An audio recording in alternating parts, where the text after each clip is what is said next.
Today hindi tayo pumasok dahil nga masama ang pakiramdam natin. At halata naman sa boses ko at sa itsurang ito.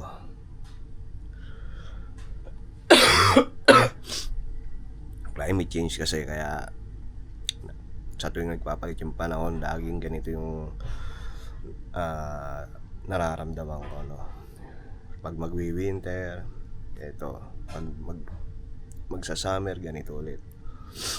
So, nagpaalam na tayo sa amo ko na kukuha akong sick leave at pupunta tayo ng hospital ngayon para makuha na sick leave form at sana medyo mahaba-habang pahinga para nang makarecover tayo na maayos. Actually 2 days na to eh. Last Saturday, tapos kahapon kasi gusto ko na rin mag sick leave, pero tinapos ko muna talaga yung pending na trabaho, kagaya na photo report, 2 tindahan din yun. So para hindi rin mahirapan yung kasama ko, kaya ayun, papacheck up muna tayo dito lang malapit sa fire station, yung hospital dito sa Salmia. Kaya pa-check up muna tayo para malaman natin kung ilang araw yung pahingang ibibigay o yung sick leave na makukuha natin, ilang araw. Malapit na tayo sa hospital, kaya lang ang tanga-tanga natin, nakalimutan ko yung payong ko, sobrang init.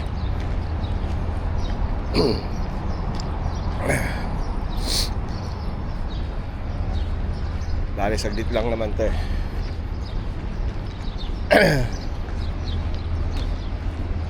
Sana talaga 3 araw yung ibigay para makapagpahinga naman ng hayahay. Tayo papasok sa loob. Yan tayo kukuha ng sick leave.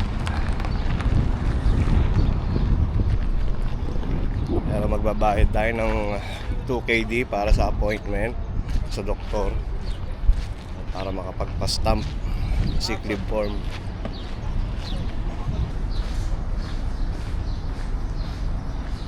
So, nandito na tayo sa bandang street. Hintayin lang natin, tawagin yung number natin. Number 245 tayo. Okay, ayun na, tayo na 245. Okay na tayo, ganun lang kabilis. At humingi ako ng gamot para sa lagnat at saka dito sa pamamaga ng lalagyan ako. At yung sick leave form makukuha natin sa mensahin sa application. Doon na kasi lahat ng transaction dito sa buong mga bansa na po doon na sa sahil. Kung may mga electric bill ka na pending, hindi marirenew yung mga civil ID mo, yung civil ID ko kapag hindi mo nababayaran. Kaya sa sahil check natin mamaya. Nandito na sa sahil natin yung notification ng ating sick leave at approve na. Pakita ko sa inyo. Your sick leave government sector has been approved. Ayan. 3 days.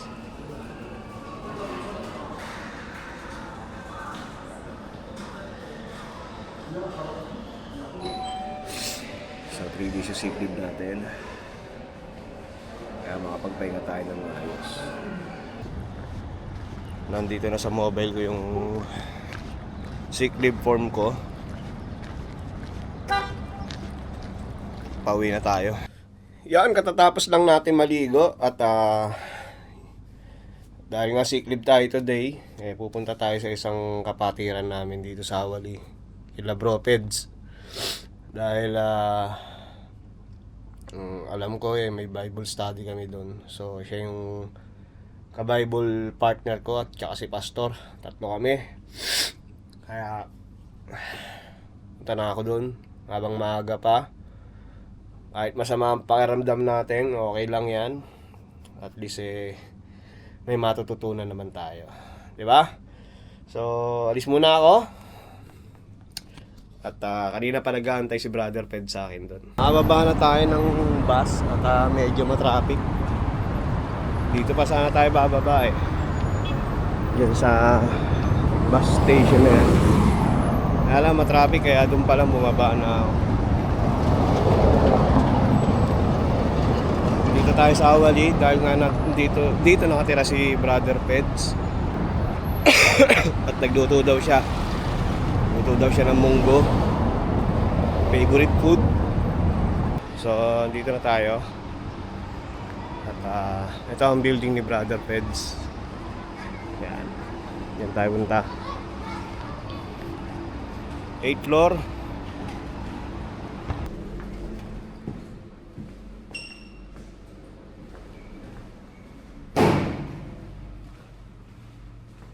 Room.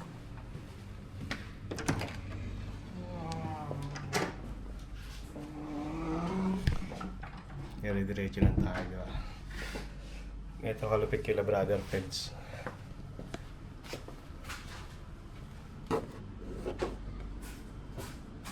Hello? Oh! Ayun oh.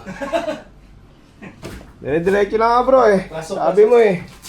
Nag-iaya pa naman sila pang gumandod ng sini mamaya. Sino? Pangga, tsaka si Jess. Oh? Sabi ko, huwag na. Brother Peds. Nandito na tayo sa kanila. Pa Little Caesar oh. Yan yun sa tapat. Ang dami sapatos ni Brother Peds oh. Mga collection niya pati sombrero. Wow! Kaya naman bro. Pero ano magagawa natin? Matigas mukha natin eh. Kain muna kami, pizza. So nag-ano na kami, Bible study. Hello po, Pastor. Gandang gabi. Ganda. Dito po si Bro Jake sa bahay. May sakit po eh. Brother JR? Oo. Eh, guys, JR, how are you? I'm doing good, Pastor. may sakit. Uy. Ano ka? Tawag dito, magtusok ka. So, gagaling na po ako kanina ng hospital eh. Kasi kumuha na po akong sick leave. Okay.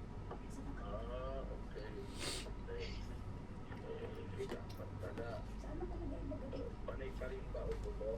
Opo, lalo po kagabi. Mas tumindi po yung ubo ko po kagabi.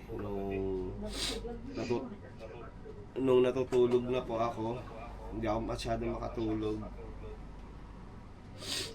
Dahil sa ubo po.